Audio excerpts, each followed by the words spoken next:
So exam hall में कैसा attempt करना है paper, that's what we are going to discuss in this video. Exam room strategy. Exam hall के अंदर आप जैसा परफॉर्म करते हैं अल्टीमेटली वो डिसाइड करता है कि आप एग्जाम में पास होंगे कि नहीं होंगे। वो जो 3 घंटे हैं उसके अंदर आपका माइंडसेट कैसा रहता है, आप पेपर कैसा एक्चुअली अटेम्प्ट करते हैं, इरिस्पेक्टिव ऑफ आपकी तैयारी कैसी थी। सो एग्जाम से एक दिन पहले क्या चीज़ों का ध्यान रखना है, एग्जाम के दौरान किन चीज़ों का ध्यान रखना है, एग्जाम के बाद किन चीज़ों का ध्यान रखना है। Let's dive right into it. I'm Yogita Harjani, CSCS 2 times AIR and also studying psychology. Without any further ado, let's start. अभी तक आपकी जितनी भी तैयारी हो गई है, well and good, उस पे भरोसा रखना है, that's number 1. एग्जाम रूम के अंदर पता है ऐसा नहीं है कि सिर्फ जो लोग 90% 100% सिलेबस पढ़ते हैं, रिवाइज करते हैं, मॉक्स करते हैं वही पास हो रहे हैं, ऐसा कुछ नहीं है। मैंने ऐसे बच्चों को भी पास होते हुए देखा है जिन्होंने सिर्फ 70% कोर्स किया था, जिन्होंने सिर्फ A category B category topics complete किए थे, जिन्होंने रिवाइज तो किया था पर मॉक्स वगैरह कुछ नहीं किए थे। There are very different variations of people जो पास होते हैं एग्जाम के अंदर। तो आप ये मत सोचिए कि आपकी तैयारी कम है। आपने जितनी तैयारी की है अब आपने उसको किसी से कंपेयर नहीं करना है और आपको अपनी तैयारी पे भरोसा रखना है कि ये तैयारी है, अब इस तैयारी को मुझे कैसे भी करके एग्जाम में 100% दिखाना है। अगर आपने 70% कोर्स किया है, 80% किया है, कोई बात नहीं, पर एग्जाम रूम में उनमें से कोई भी टॉपिक्स आएंगे, you should be able to attempt at least exam में आप वो डिस्प्ले करके आए कि मेरे को आता है, दिखाना है आपको। That should be your goal. आपका गोल ये नहीं होना चाहिए कि मेरे को पास होना है, क्योंकि देखिए पास होना या नहीं होना ये अभी आपके कंट्रोल में नहीं है। आपके कंट्रोल में अभी सिर्फ एक अच्छा पेपर देना है, और अच्छा पेपर देने का मतलब है 100% मेरे साइड से जो एफर्ट बनता है मैं वहां पे जाके दे के आऊंगा, टाइम से पहुंचूंगा, पेपर 90% 100% पूरा अटेम्प्ट करके आऊंगा, फास्ट लिखूंगा, जितना मुझे आता है उतना तो मैं बेस्ट प्रायोरिटी बेसिस पे लिख कर आऊंगा, और जो नहीं आता उसमें भी कॉमन सेंस के हिसाब से कुछ तो लिख के आऊंगा, ताकि गलती से किस्मत अच्छी हो तो आधा नंबर 1 नंबर यहाँ वहां कहीं तो मिल ही जाए। काम स्टेट ऑफ माइंड से आपको वहां जाना है, अपने आप पे भरोसा रखते हुए, किसी से कंपैरिजन नहीं करना। कोई फर्क नहीं पड़ता किसी ने 80% कोर्स किया, किसी ने वो टॉपिक ज्यादा किया, आपने वो टॉपिक नहीं किया, कोई फर्क नहीं पड़ता। ट्रस्ट मी, अगर आप पास होने वाले हैं तो आप होने वाले हैं, और कोई और इंसान ने आपसे ज्यादा किया है या कम किया है, उसका एग्जाम कैसा जाता है, इससे आपकी टाइमलाइन, आपकी ट्रैजेक्टरी, आपकी सक्सेस पे कोई फर्क नहीं पड़ता। इस बात को दिमाग में बिठा के रखना, इसीलिए कह रही हूँ कंपैरिजन करना ही मत किसी से। सो एग्जाम में आप जाएंगे, एग्जाम के बाद किसी भी हालत में अपने पेपर डिस्कस नहीं करना, आप यूट्यूब पे नहीं जाएंगे, पेपर का सोल्यूशन नहीं देखेंगे। क्यों? क्योंकि your job is finished, once the paper is done your job is finished. आपका काम सिर्फ इतना ही था कि हमने पढ़ लिया, हमने काम स्टेट ऑफ माइंड से एग्जाम में गए और एग्जाम को पूरा अटेम्प्ट करके आ गए। अब उसके बाद अगर आप सोचते रहेंगे कि कैसा हुआ पेपर, सबका कैसा हुआ, किसका कैसा गया, मेरे कितने मार्क्स आएंगे, तो अगले पेपर पे आपका इम्पैक्ट पड़ेगा, आपके कॉन्फिडेंस पे उसका असर पड़ेगा, और कॉन्फिडेंस पे असर पड़ा तो आपके अगले पेपर की तैयारी पे भी उसका असर पड़ेगा। तो हम तो डिल्यूजनल लेवल में चलेंगे, हम सोच के चलेंगे हमने जो पेपर किया उसमें हम पास होने वाले। ठीक है, पेपर करेंगे, उसके बाद सीधा घर आएंगे, नेक्स्ट पेपर की तैयारी करेंगे। नेक्स्ट थिंग, एग्जाम से जो एक दिन पहले का टाइम मिलता है उसे यूटिलाइज करना बहुत जरूरी है। एग्जाम में आप अपना बेस्ट दे सके, इसके लिए बहुत जरूरी है कि एग्जाम से एक दिन पहले आपने 100% कोर्स रिवाइज कर लिया होना चाहिए। मतलब 100% मतलब जितना आपने पहले से पढ़ रखा है। अगर आपने 70% ही पढ़ा है, 30% पढ़ा ही नहीं है, तो प्लीज उसको मत पहले उठा लेना, प्लीज उसको छोड़ो। जो 70% किया है, मैं सिर्फ उसकी बात कर रही हूँ, वो पूरा का पूरा रिवाइज हो जाना चाहिए, आरटीपी हो जाना चाहिए, अमेंडमेंट्स कोई है वो हो जाने चाहिए। एग्जाम से एक दिन पहले अगर आप हिसाब लगाएं तो रफली आपके पास 20 घंटे होते हैं। एग्जाम से आने के बाद के 4 घंटे, दिन भर के 12 घंटे, अगले दिन के भी आपके पास 6 घंटे होते हैं। तो आप उसके अंदर डिवाइड कर लीजिए आपके सिलेबस को कि 1 घंटा इसको दूंगा, आधा घंटा इसको दूंगा, आरटीपी को इतना दूंगा, अमेंडमेंट्स को इतना दूंगा। प्लान बना लिया, प्लान के साथ ही स्टार्ट करना है, बिकॉज प्लान के बिना ऐसे ही चालू कर दोगे ना तो आपका टाइम आगे पीछे हो जाएगा। एग्जाम से फिर एक दिन, आधा दिन पहले आपको रियलाइज होगा अभी मेरा बहुत सारा सिलेबस बचा हुआ है, तो ऐसा नहीं करना। ठीक है, डिवाइड करना, टाइमली मैनर में हर एक चैप्टर को फटाफट खत्म करना है। ठीक है, अब फटाफट अगर एक एक घंटे में चैप्टर्स खत्म करने हैं तो obviously you can't go in depth, आप रट नहीं सकते चीजों को, याद नहीं कर सकते चीजों को, आपने सिर्फ रीड करना है, ऊपर ऊपर से सब रीड कर लेना है, दैट्स इट।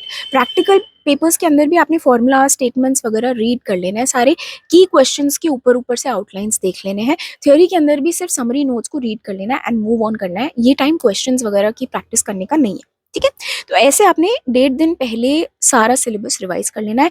एग्जाम से एटलीस्ट 1 घंटा पहले सब छोड़ देना, पढ़ाई वढ़ाई। ऐसा ना हो कि एग्जाम हॉल तक आप सिर्फ पढ़ ही रहे हैं, क्योंकि एग्जाम हॉल में आपका ना शांत दिमाग होना बहुत जरूरी है, काम स्टेट ऑफ माइंड होना बहुत जरूरी है।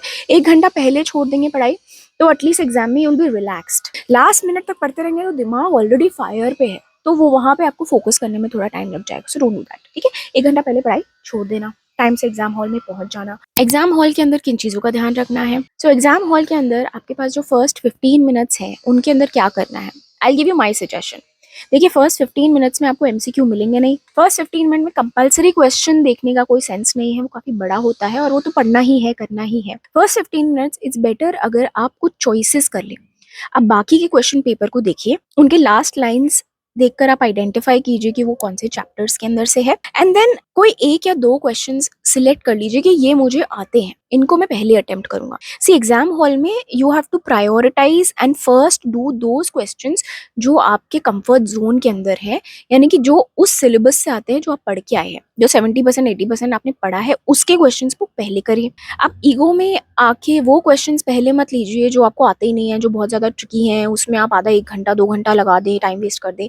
प्लीज ऐसा मत करना। First we have to complete the comfort zone questions. आपने 2 क्वेश्चंस 15 मिनट्स में आइडेंटिफाई कर लेने हैं, उनमें से एक क्वेश्चन को एक्चुअली सॉल्व भी कर लेना, so that as soon as the bell rings you can just start of writing that question और वो फटाफट खत्म हो जाए। एग्जाम हॉल के अंदर जब आप कोई क्वेश्चन को रीड कर रहे हैं तो रीड करते वक्त काफी काम और रिलैक्स्ड होना जरूरी है, ताकि आप सारी डिटेल्स को ढंग से पढ़ लें और वो क्वेश्चन क्या डिमांड कर रहा है वो समझ के फिर ही आंसर को माइंड में फ्रेम करें, ठीक है।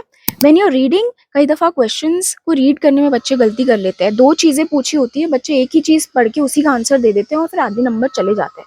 सो इट्स वेरी इंपॉर्टेंट, जब रीड करें क्वेश्चन तो एकदम काम रिलैक्स तरीके से डिटेल पे ध्यान देते हुए रीड करें। But as soon as it's read, आप 1 मिनट लेके उसको फ्रेम कर लीजिए अपने दिमाग में and then start writing. When you start writing the paper, अब आपने एग्रेसिव हो जाना है, अब आपने बहुत फास्ट लिखना है, प्रेजेंटेशन के साथ बहुत फास्ट लिखना है, as if there is a dog running behind you. अगर आपने फटाफट नहीं खत्म किया तो वो आपको बाइट कर लेगा, इतना फास्ट लिखना है, क्योंकि पेपर है काफी ज्यादा लेंदी। तो आपको अगर टाइमली मैनर में कंप्लीट करना है तो आपको हर क्वेश्चन को टाइम फ्रेम के अंदर खत्म करना है। व्हेन वी से टाइम फ्रेम, मतलब देखिए 100 नंबर का पेपर है और आपके पास 3 घंटे हैं, यानी कि 180 minutes. That means each mark is equals to 1.8 minute. So if it's a 4 mark question, you can multiply it with 1.8 या 1.5 से multiply करो, it's much safer that way. तो आपको पता है वो 6 ही मिनट में आपको सारा क्वेश्चन कंप्लीट करना है। तो आपने हर क्वेश्चन को अटेम्प्ट करते वक्त, हर क्वेश्चन को रीड करते वक्त आपने टाइमिंग देखना है। अब मेरे पास 6 ही मिनट है, 8 ही मिनट है, उस हिसाब से फटाफट रीड कीजिए और क्वेश्चन सॉल्व कीजिए। 1-2 मिनट ऊपर नीचे चलता है, but for the most part you have to complete every question in that time limit. अब मान लीजिए कोई ऐसा क्वेश्चन आ गया, अब आपको आता ही नहीं है, तो 1 मिनट में आपको समझ में आ जाएगा कि यार ये क्वेश्चन तो आता ही नहीं है। पैनिक नहीं करना, उस क्वेश्चन को इमीडिएटली वहां पे ड्रॉप कर देना है। आप इस क्वेश्चन पे बाद में आइएगा, उसके लिए 2-3 पेजेस छोड़ दीजिए, and in the end of the whole paper you can come back and you can see, उसमें कुछ तो लिख के आना, फॉर्मूला लिख के आओ, बेसिक कॉन्सेप्ट्स लिख कर आओ, कुछ भी, लेकिन एग्जाम पेपर पूरा खत्म करने के बाद फर्स्ट प्रायोरिटी इज जितना मुझे आता है मुझे वो सारा कुछ कंप्लीट कर लेना है फर्स्ट ऑफ ऑल, ठीक है ना। रफली आपके ना पूरे पेपर के अंदर 20% 30% क्वेश्चंस होंगे जो एक्सट्रीमली डिफिकल्ट या आउट ऑफ द बॉक्स होंगे, जो सभी के लिए आउट ऑफ द बॉक्स होंगे, जो थोड़े आउट ऑफ सिलेबस ही लगेंगे। तो ऐसे क्वेश्चंस आएंगे, ये एक्सपेक्ट करके चलो, लेकिन इसका ये मतलब नहीं है कि हम पैनिक हो जाए। ये क्वेश्चंस हैं लेकिन ये सिर्फ 20% 30% ऑफ द होल पेपर है। So your target should be कि कैसे तो भी करके ये 70-80% का पेपर जो आसान है, जो कंफर्ट जोन के अंदर है, उसको तो अच्छे से कर लूं। ये जो 20-30% का पेपर डिफिकल्ट आया है, ट्रिकी क्वेश्चन है, वो तो सभी के लिए डिफिकल्ट है। वो जितने भी स्टूडेंट्स बैठेंगे सभी को out of the box tricky लगेंगे। इनफैक्ट कुछ तो क्वेश्चंस ऐसे होते हैं कि टीचर्स तक को ऐसे लगता है कि यार इसका आंसर तो क्या ही होगा। सो ऐसे क्वेश्चंस आपका स्ट्रेस, आपका एंजाइटी टेस्ट करने के लिए होते हैं। ये क्वेश्चंस बने ही इसलिए हैं, तो आपको इन पे इतना स्ट्रेस नहीं देना, आपको इनको लास्ट में अटेम्प्ट करना है। लास्ट में आपको जितना आ जाए उसके अंदर उतना लिख देना। उनको पहले लेके बैठो और 5 मिनट के क्वेश्चन को आधा घंटा लगा लो और फिर पैनिक कर जाओ, स्ट्रेस कर जाओ कि हाय राम नहीं हुआ, अरे इतना सारा पेपर बचा है, ये नहीं करना। प्रैक्टिकल पेपर्स जो होते हैं वो बहुत ज्यादा लेंदी होते हैं, तो उसके लिए specific I have a tip. अक्सर बच्चे ना प्रैक्टिकल पेपर के अंदर थ्योरी क्वेश्चंस को छोड़ देते हैं, उनको लगता है प्रैक्टिकल प्रैक्टिकल अच्छा है, वही कंप्लीट कर लेते हैं। But here's what I have realized from my personal experience, वो ये कि पेपर अगर आप सिर्फ प्रैक्टिकल करेंगे तो वो पेपर ना बहुत लेंदी होता है, वो खत्म ही नहीं होता, सिर्फ प्रैक्टिकल प्रैक्टिकल को लेकर चले तो। वर्सेस थ्योरी लिखने में थोड़ी फास्ट होती है, प्रैक्टिकल का एक वही 4 नंबर का क्वेश्चन सॉल्व करने में आपको ज्यादा टाइम लगेगा। Theory on the other hand it takes less time, secure है। सो अगर प्रैक्टिकल पेपर आपको लगे बहुत लेंदी है तो आप प्लीज थ्योरी अटेम्प्ट कर लेना, ठीक है। थ्योरी जो है प्रैक्टिकल पेपर की, इट्स मच सेफर उसको फटाफट खत्म करके टाइम बचा लेना, वो टाइम दूसरे प्रैक्टिकल क्वेश्चंस में यूज कर लेना. It's a strategy that has always worked for me, so I am sharing it with you. Might help you finish more of the paper. And most importantly आपका mindset बहुत ज्यादा matter करता है exam के अंदर. Exam के अंदर आपको जितनी तैयारी आती है ना, जितना पेपर आता है, उसके ऊपर के आप 10 नंबर 15 नंबर स्कोर कर सकते हैं if you are just calm and you are relaxed. So with respect to staying calm and relaxed, I've made this video. You can watch this video next. It's going to help you.